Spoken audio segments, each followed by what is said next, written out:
This conference will now be recorded. So welcome everyone for another OCP session. So we're calling in here from ITSF 2022 in Dusseldorf, and it was great, like seeing a lot of people like we've been working for the last 2 3 years in person. So we have Jamil today from Vector Atomic, who is going to talk to us about picosecond level timing and synchronization. It's like mainly the iodine clock, and I'm very excited about that. But before I basically go with introducing the speaker, let's see, Alad, do you want to mention anything about the Global Summit? Yeah, thanks, Ahmed, and thanks, Jamil, for joining today. Um, we wrapped up a crazily good global summit just 2 weeks back, and I wanted to mention first. I wanted to thank everyone who attended in person and joined us. We got a lot of feedback, and hundreds of people visited our booth and looked at the things that we have invented here or that we have perfected here at TAP. It is becoming more and more of a full stack um, endeavor where we work together collaboratively, multiple companies on the hardware and the software stacks to bring in systems to the market. And it's really exciting. Um, all of the presentations and the videos are uploaded on our website. You should visit the wiki and check out the latest link for 2022 Global Summit. I won't take much more of your time, and I'll pass it on to Jamil. Reach out to the speakers if you have follow-up questions. Thank you. Yeah. So introducing our speaker, Dr. Jamil Abu Shair is the CEO of Vector Atomic, which he co-founded it in 2018 to build quantum-based clocks and inertial sensors for navigation, telecommunication, climate, science, agriculture, and geophysical explorations. Prior to Vector Atomic, Dr. Abu Shair held position within the government and private industry. At DARPA, he managed quantum technology projects focused on navigation, material simulation, and biomedical imaging. Dr. Abu Shair has a bachelor and PhD in physics from UC Berkeley and MIT, respectively.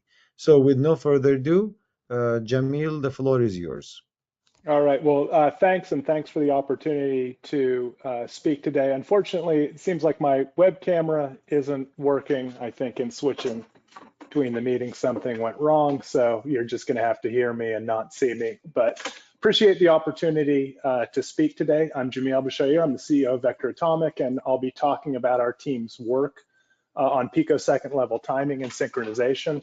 Vector Atomic is a relatively new company that's probably not well known to this audience. Hopefully it will be in the future. So I'm going to start with a quick introduction. Let me move some stuff around. Okay. Sorry, I got to minimize something. Great. Yeah, no problem. Okay, so we founded the company in 2018 to develop and commercialize quantum technology for applications, as was mentioned, navigation, communication, geophysical exploration. Our focus is on developing atomic clocks, optical synchronization modules, atomic inertial sensors. And what you're seeing up top here is some of the fruits of our labor over the last couple years. We've grown to 38 employees from the original 3 founders. We're located in Pleasanton, California, which is in the Bay Area. Maybe different from other companies that are in the Bay Area, our work is funded almost entirely through government R&D contracts. So the company currently has no outside VC investment, no debt either. And our current focus is really on fielding real world prototypes, exposing all the issues that come with that and making improvements with the goals of having commercial products in the next 1 to 2 years. So, that said, we have prototypes available now, and we're always happy to collaborate with the user community, especially if we can demo new capabilities, with this hardware. So, getting to the punchline of this talk, we recently demonstrated the core features of a distributed picosecond level timing network.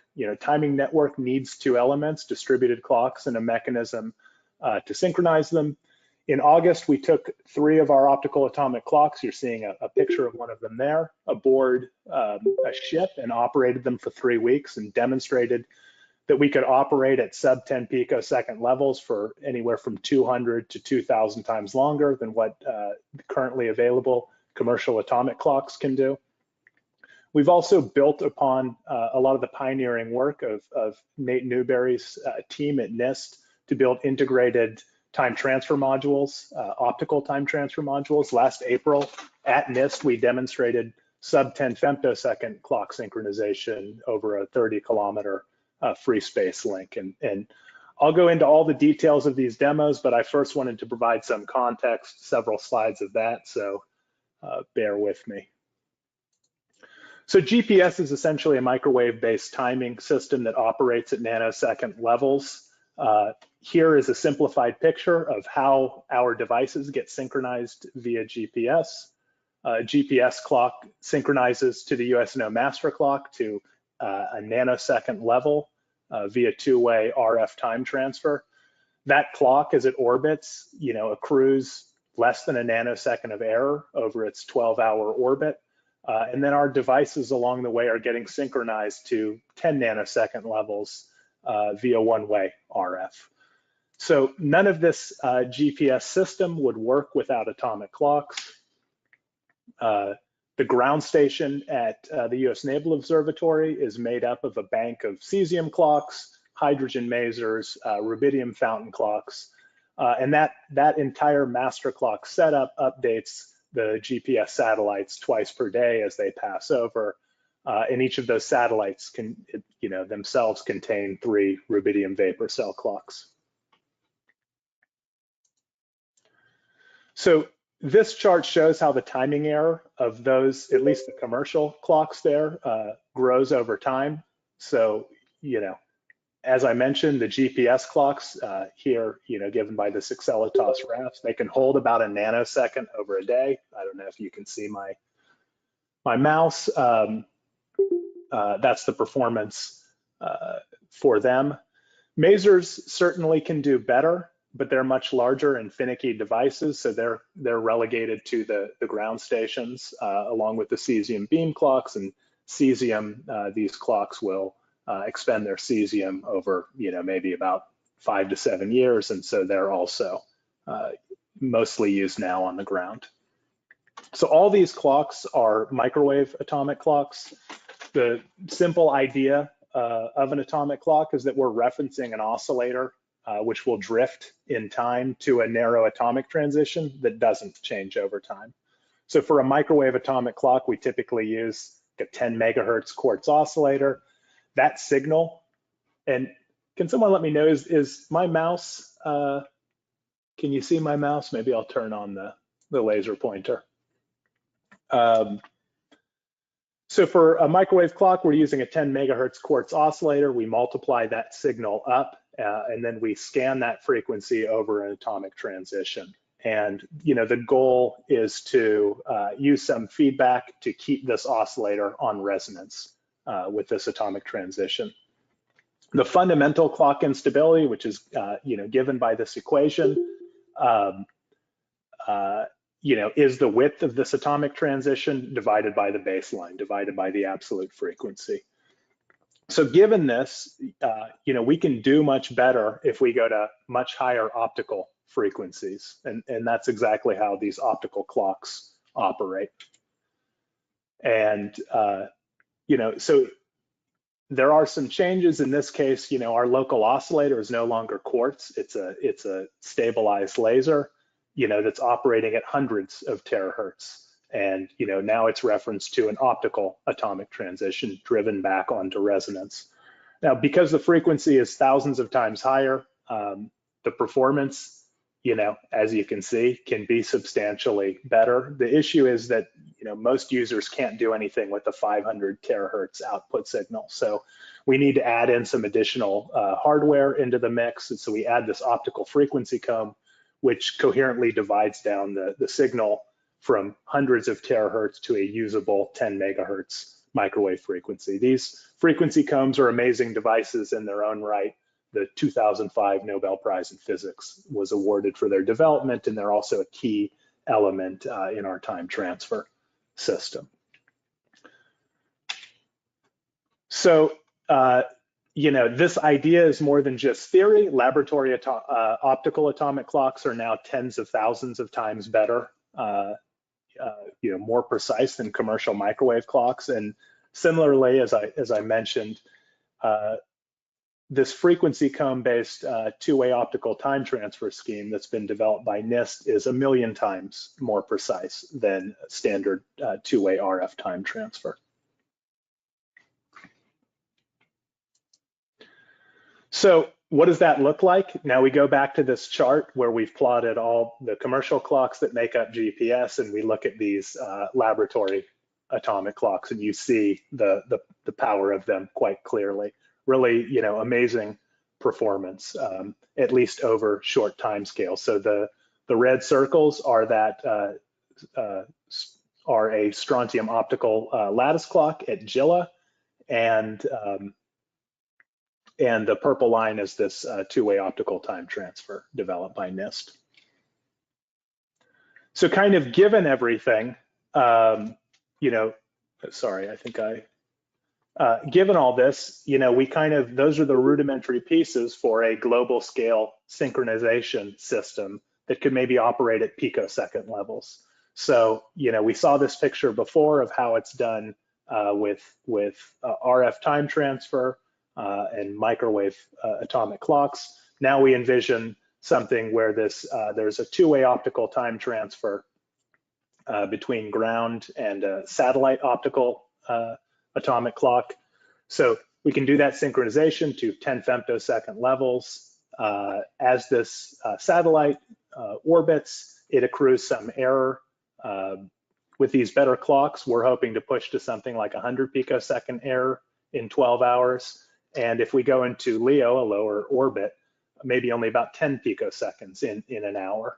And then, as we go to the other side of the planet, we can synchronize another system using this two-way scheme. And now we can have global scale synchronization at these 10 picosecond levels. What does that buy you? If you want to do things with RF coherence, you really need high levels of synchronization beyond what, the current microwave timing system can use. So if we want to coherently link our RF receivers or emitters, we can realize new applications, things like multi-static radar, coherent antennas, high resolution imaging from space. But in order to do any of this thing, we really require high levels of synchronization and good onboard clocks. We need to be synchronized to a fraction of a wavelength, say lambda over 10, which means that, our clocks need to be good to, tens of picoseconds. So for, gigahertz for L-band, we need to know position to centimeters, and we need to have our clocks synchronized to hundreds of picoseconds. For 10 gigahertz, it's obviously more challenging. We go to 10 picoseconds. If we pushed up to 100 gigahertz, we'd be at 1 picosecond.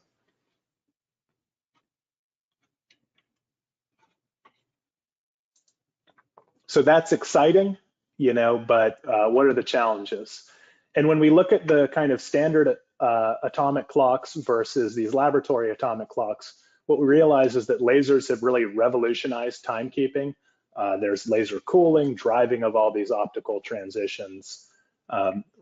They're really what make these systems great, and they're what make these systems very difficult because the lasers are at odd wavelengths and they're unreliable. So looking at a commercial 5071A gold standard cesium beam clock, this thing will accrue a nanosecond of timing error in 3 hours. Hundreds are sold a year. 7-year warranty. They fit in a rack. Use 100 watts. No lasers in the system. We look at one of these R&D clocks from the laboratory. They could potentially hold a nanosecond of timing error for 15 years. Really incredible performance, but they are, something that's hand built by grad students and postdocs. They operate for a couple hours. They use a lot of power, they take up a lot of room, and really one of the issues, or the big issue, is that they're very laser intensive, anywhere from 8 to 12 lasers at wavelengths ranging from, in some cases, 370 nanometers all the way to, telecom.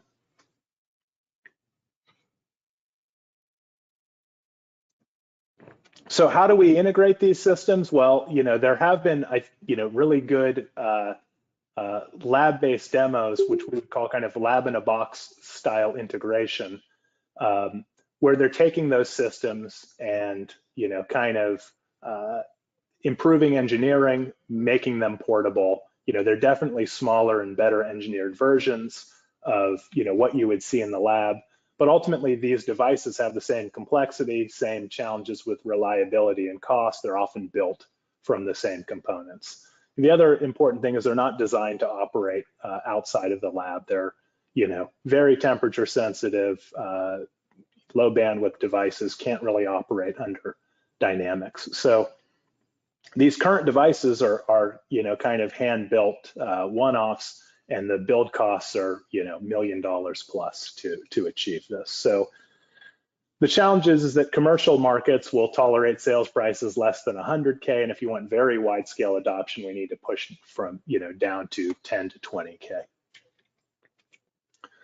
So, when we started this company, we set out the very ambitious goal to be able to build devices that can be sold in the tens of thousands. And in order to do that, there has to be a market for it. There has to be interest in it. So we really have to design systems to address real world challenges. That means they need to be built quickly and cheaply. They need to be able to operate in their intended environment, whether that's a very dynamic environment or maybe it's a data center, but the temperature could swing quite high. And they need to operate turnkey. We can't send PhD atomic physicists along with them. So we really have been looking to redesign these lab-based devices from the ground up, and that means they're purpose-built. We simplify the architectures as much as we can, and we make performance trades, for practicality. With the current kind of conventional components, we think that we can make $100,000 scale devices with higher performance. If we really want to push down to that $10,000 to $20,000 level, that's going to require us to develop custom components and batch manufacturing techniques. And so we're actively working on both those pieces, and that's what we're going to talk about here today with respect to these clocks. And that's really about operationalizing this optical atomic timekeeping. So when we set out to do this, we didn't look at what clocks, have the highest performance. We looked at what clocks are the most practical, and really, instead of choosing the atom that gives us the best performance and brute forcing a laser system around it, which is kind of the academic approach, we looked into what lasers we could kind of bet our lives on, and from that, what atomic transitions can we access? And so for us, we settled on molecular iodine. You can see here, there's a long, and rich history with making these iodine clocks. As clocks have gotten better over time, people have abandoned this for strontium, other atoms. So that strontium clock is built in Junyi's lab. You can see he's the first author on this molecular iodine paper in 2000. So they've moved on, the field has moved toward higher performance, but in terms of practicality, we think this is a winner. It's an active area of research. There are other teams in Europe that are working on it. It can, really support kind of very small and low cost designs for an optical clock. And you can see an example of small cells. This is in Leo Holberg's lab at Stanford. And really as a product, it was this, the robust laser options that I mentioned. The iodine transitions are at 532. We can take 1064 laser technology, double it to get to those atomic resonances.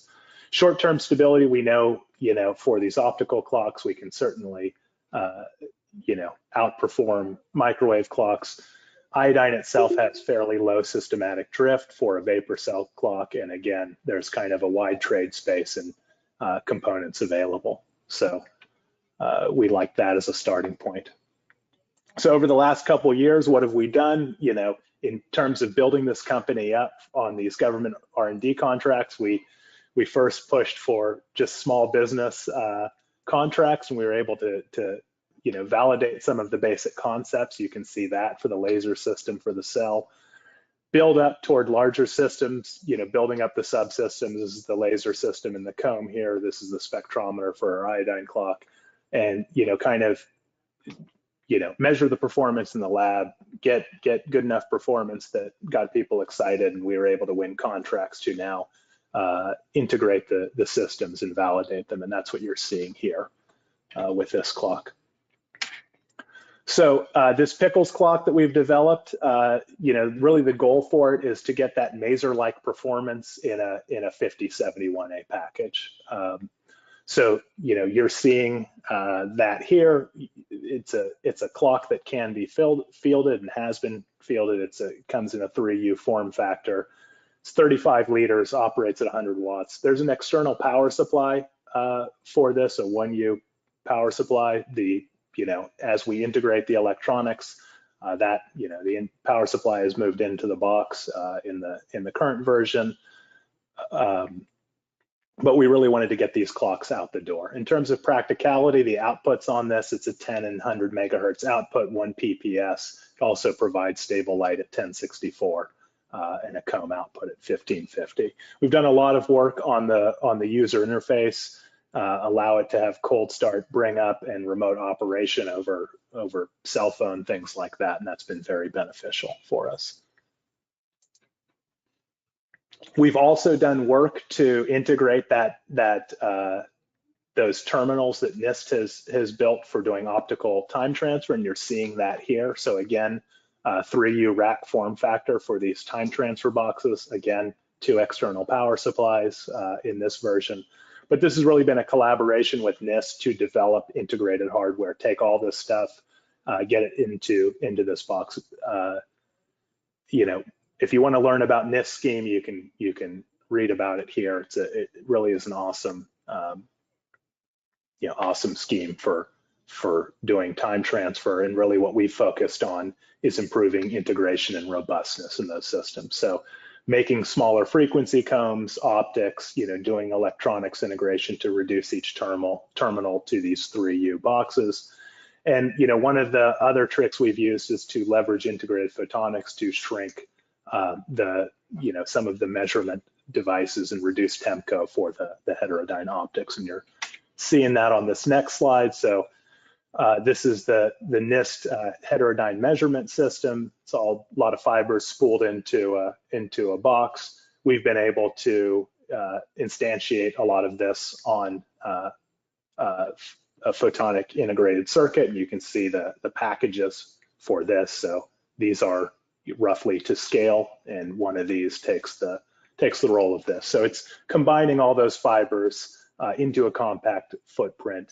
By doing this integration, we can minimize out-of-loop paths, and we can simplify the thermal control. And this is something that we've been able to patent, and we recently, you know, were awarded the patents. So we have all this stuff, and we were excited. We wanted to get it out of the lab as soon as possible. And so the first step was doing some demos at NIST, and that took place in April 2022. And so here's optical timekeeping on the go. This is in our facility, and all the people who have contributed to this. It's been a tremendous amount of work under, you know, not always the best circumstances with COVID, but we have a team that perseveres and really, you know, just figures out how to get things done. So what did we take? You know, we packed 2 of these iodine optical clocks and 2 of those time transfer synchronization modules. On the NIST end, you know, we've had a really great collaboration with Nate Newberry, Laura Sinclair, JD also at OctoSig, helping us to you know, understand their system, the guts of it, helping us to do the time transfer demo. They also allowed us to run our clocks in their lab. You can see that here. Helped us. The most challenging part of this was probably the IT support, so that we could run these clocks remotely and monitor them from our home facility. Yeah, so you see the boxes on the shipping end, you see them arrive. We were able to unbox these things, basically get them operating within an hour or two of unboxing, and then do some comparisons. You can see for comparison, here's a maser in its 1,000-liter environmental chamber. The other, I want to give a lot of thanks to Jeff Sherman at NIST. He helped us with the maser setup and to do all the characterization of our clocks, climbing in the rafters and everything to get the cables where we needed to do these measurements in Nate Newberry's lab. So, here's the two clocks under test. We were able to test them versus NIST UTC. In terms of the test, these were 10 megahertz outputs from each clock compared to the masers. We did a 3-corner hat measurement. Clocks operated autonomously. We looked at the data, we looked at diagnostics, and we could control the thing over VPN, but we didn't really need to do anything. Clocks operated for 30 days in that lab, and then we came back and boxed it all up, took it. So in terms of the performance, here's the Allen deviation for these clocks, well, at least for one of the clocks, and you're seeing the comparison to the current commercial clocks. So, importantly, I think for us, when we take this data, we want to, plot the full raw data. There's no windowing of this data. We're not selecting out any points. We just take the whole raw data set and we take the ADEV for that. We did also look at de-drifted data. We subtracted out a linear drift in the system. We think that that's something that may be reproducible, and we'd be quite happy with these results, but we're very confident in the filled green triangles as the result, and those were again tested versus NIST UTC. So we also did this time transfer demo. We wanted to validate our time transfer terminals over this 30-kilometer Table Mountain link that NIST has. So you can see some of the pictures. They have these optical terminals that they send out to a retroreflector on Table Mountain and receive the signal back. So this is one of our employees, Abhijit. He was, along with the other guys, was able to use these as basically a drop-in replacement. Our 2 terminals in the NIST system, we got those operating, up and operating in the afternoon, and we were able to get data. And so here now I'm plotting again as accumulated timing error versus these clocks. And so you'll see this is our clock data that I just showed in terms of TDEV. And here is the data for the time transfer terminal. So we're able to hold below 10 femtoseconds for the duration of the measurement. We didn't have a lot of time to work with NIST equipment, but our belief is we could hold 10 femtoseconds indefinitely. So having done those lab-based measurements, which we were quite excited about, we wanted to kind of up the ante a bit and really try to take these things into a more challenging environment. And so we did at-sea testing of these optical clocks recently in August. And this was part of this alternative PNT challenge at RIMPAC 2022. So this was like a multi-nation at-sea demo of quantum technology. The POC for the US was Tommy Willis at ONR. Basically ONR supplied a test platform. It was a glorified shipping container with power and AC, and all the countries came with their equipment and loaded it into this. It got craned onto this New Zealand ship and went out to sea for a couple weeks. You can see it right there. So in terms of what we took 3 of these optical atomic clocks so we could do a 3-corner hat measurement. And we also, separately took a gravimeter as well to do gravity-based map matching. So all these systems, operated for the full duration of the 3 weeks, and just in terms of doing that clock integration, here's some pictures of the team, sent out the boxes, uncrated everything, got it installed on this ship, and ultimately the things were craned on to the ship for operation. We can't be certain, but we think this is the world's first, optical clocks operating on a maritime platform. All 3 clocks were installed and kind of brought online in the afternoon. You can see them operating in this sea box. The environment was much more severe than the lab tests, and I'll show that on the following slide. Larger temperature swings, more vibration, ship motion, magnetic fields, and then there was also a lot of other experiments going on, and scientists and doing stuff, tweaking things with neighboring racks. All that said, we were able to operate continuously and autonomously for 3 weeks. During this demo, you're seeing the data that we streamed out. I think given all this, we're excited that we didn't really see much impact on short-term stability, and I'll show the data in a second. But again, this is just showing some of the environmental challenges that in a way demonstrate that the technology really has advanced. So we saw big temperature swings, 15-degree Fahrenheit swings within that sea box. Sea spray, it wasn't necessarily getting there, but we learned a lot. It's very corrosive, kind of plastered over everything. Doors opening and closing, so the temperature is changing. Our clocks, you can see, are located here. They were in direct line of sight of the air conditioning, so they were getting blown on, and there was a lot of impromptu workstations, at the adjacent racks. So, a little bit more, less benign of conditions than is typical. So that being said, we didn't see huge degradation in the performance at sea versus what we saw at NIST. So we were pretty excited, able to hold, pretty good stability, over long time scales, sub 10 to the minus 14 over day time scales. I think so. We're excited about this. It's not exactly at maser levels, but I think we feel more confident in our ability to operate in that environment than say maybe a maser would be able to. Certainly, these other 2 clocks could operate in that environment. So what's next for this stuff? Our optical clock development plan. We're very interested in commercializing this technology. So we like where we are as a starting point, but there's still a lot of work to do in terms of commercializing this device, and that's something we're actively working on. So our Gen 2 rack mount device is a little bit smaller, 30 liters versus 35. Importantly, it pulls in all that, that external power supply internally, fully custom electronics. It's an embedded system, so it won't operate off a computer. And, again, putting in all the automated cold start, and long-term operation features for that.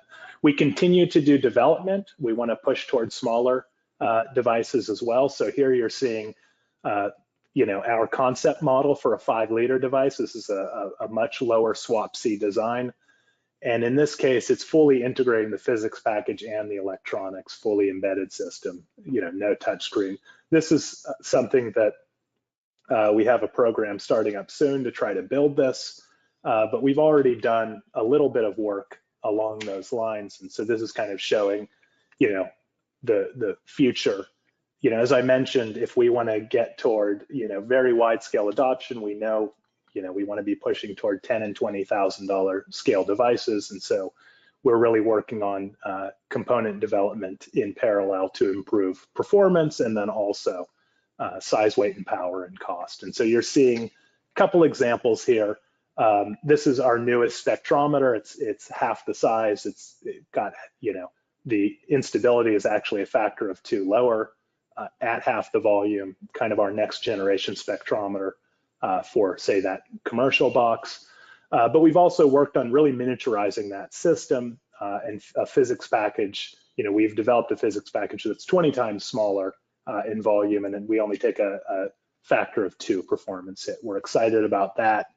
Again, that's currently under development, going to take longer. We've done a lot of work with photonic integrated circuits beyond what you saw with that time transfer heterodyne module to eliminate, some of the power hungry components from our frequency comb and use that to realize substantial power savings. And then finally, we're also working on ASIC implementations of common circuits, low noise analog circuits that are necessary for our system. So you can see this is one of our custom ASICs that we recently developed.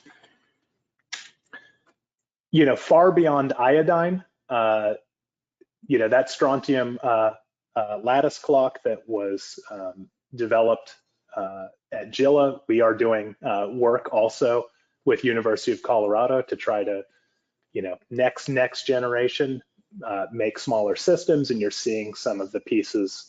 We're building some of the atom hardware for strontium. You're seeing that here, us trapping strontium in one of these smaller cells. So we've developed this miniature, clock package, and have a great team working with us. Mostly a university team led by Scott Papp at University of Colorado. So we're hoping, that's not going to be the device we sell now, but maybe that's the device in 10 years.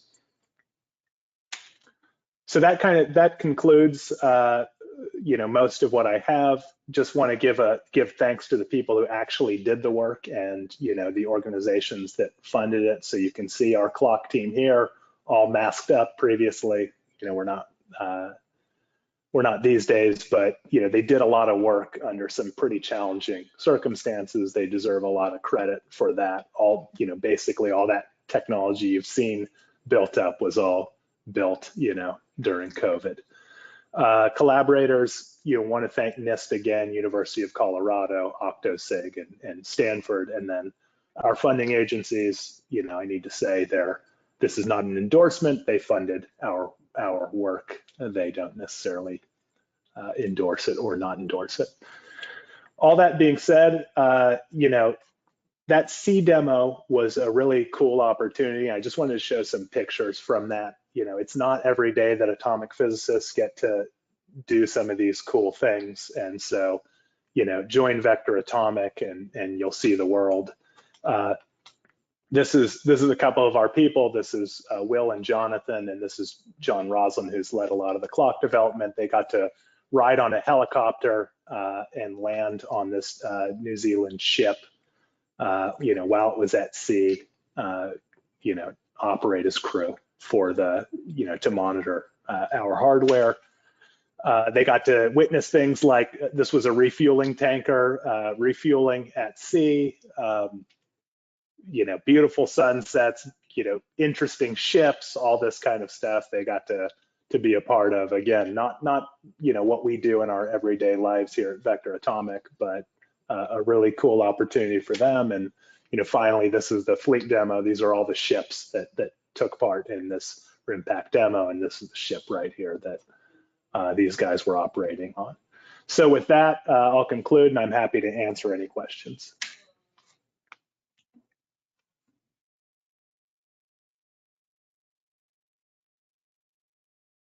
Hello, I have a question. You're making things smaller into a 5-liter sort of package, and you're making it cheaper.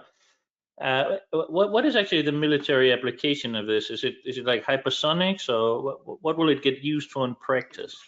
Well, I think there's a lot of desire for GPS resilience, both for positioning, but also for communications as well. So this could be used in other ground stations for redundancy, so that you don't have maybe a single point of failure, say at USNO, for updating GPS.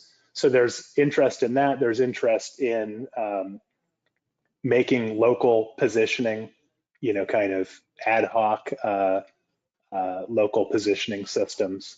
So that would be, potentially another application.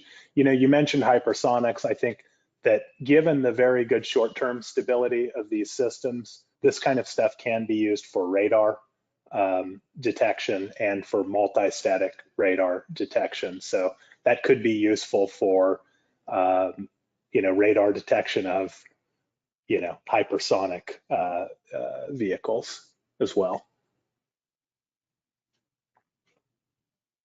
Cool. Well, it sounds very cool. I'm completely blown away by this. You're like light years ahead of anything.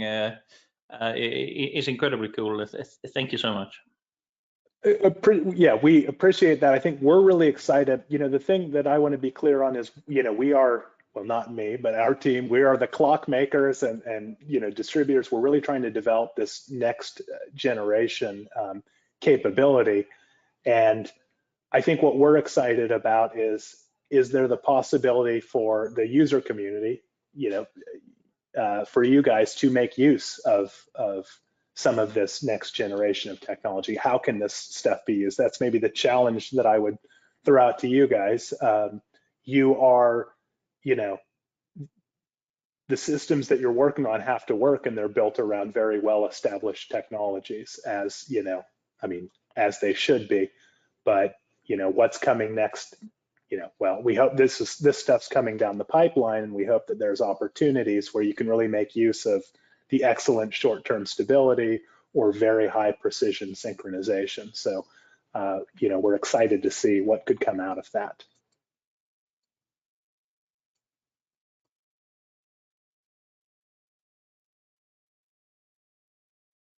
Okay, maybe I can ask one more question. Just on the subject of, a big discussion at the moment is resilience, right? And yeah, when you move from like a microwave to optical time transfer, like, can you talk about, like, in the practical realm, is this going to be like unbeatable in terms of beating interference? Is it going to be like a lot better than the capabilities currently in the microwave realm? I guess that'll be interesting. I guess it's going to require like an upgrade to the satellite constellation. But suppose that happened, what will be like the impact on resilience? Yeah, let me try to see if I have. Let me just try to bring up a relevant slide. Well, the first thing that I would say about this optical time transfer, there are challenges versus microwave. You need a direct line of sight. But what so likely anything that would happen initially would be a hybrid approach where you're still using microwave, but you would include optical time transfer as well. This is just kind of a summary of some of the work that NIST has done. And maybe if you can see in here, what I wanted to key on is that because they're using these kind of coherent pulse trains to do this synchronization, there is some immunity to dropouts. So while you do need a line of sight, that line of sight doesn't need to be maintained continuously. For the most part, again, if you can see this, the received power, most of the time you're not getting light back through the system because either the beams have wandered due to turbulence or there could be some obstructions. But even given that, the acquisition time to do this, and you can see this up here, is 500 microseconds. So it doesn't take a lot of time for the light to be on target to acquire and get some high precision. The powers that are being used are not very high. So these are kind of 5 milliwatts of transmitted power. So you're not sending through a megawatt of power. You don't need continuous line of sight. And it's all operating at eye-safe wavelength, so it's operating at 1560 nanometers. So there are some challenges. Is it going to be more resilient than microwave? Probably not, but it also can be more targeted than microwave. If you want to directly send that signal, the beam is, the focus is much tighter. So you can put more power where you need to, or you can maintain some covertness with a system like this. There's going to need to be a lot of work done from going from ground to satellite beyond just showing that you can transmit the necessary power. The satellites are moving quickly. There's Doppler to deal with. So there's still work to be done in this area in going from ground to satellite.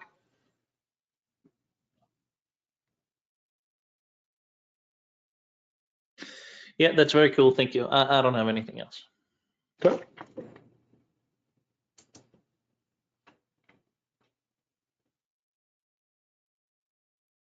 Are there any other questions from the team?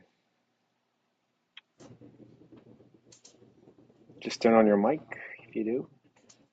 Hey, this is Gary Juice. Can you hear me? Yes. Hi. Excellent presentation, Jamal. Really appreciated it. I was curious, who do you consider the competition? Is it the masers? Is it the other atomic clocks? I mean, 1106. Who do you consider your competition? That's it. You know, when I lived in Boston, we considered the Yankees our competition, but I never felt like the Yankees considered us the competition. So our competition is the current sellers of commercial clocks that really go out in the world. So it would be, you know, people who are using masers, people who are using 5071As. We want to be, you know, that's the existing market. And so I think we would consider those the competition. It can't be the laboratories of the world. It's got to be the people who are selling actual atomic clocks. Now there are other there are other companies and institutions working on optical atomic clocks. Some doing iodine, some doing rubidium-2 photon, which is a similar type of clock. So I'm not sure that answered the question. I guess I'm telling you who I see as our competition, and hopefully, you know, in a year or two, they'll see us as their competition. Understood. Understood. Thank you so much.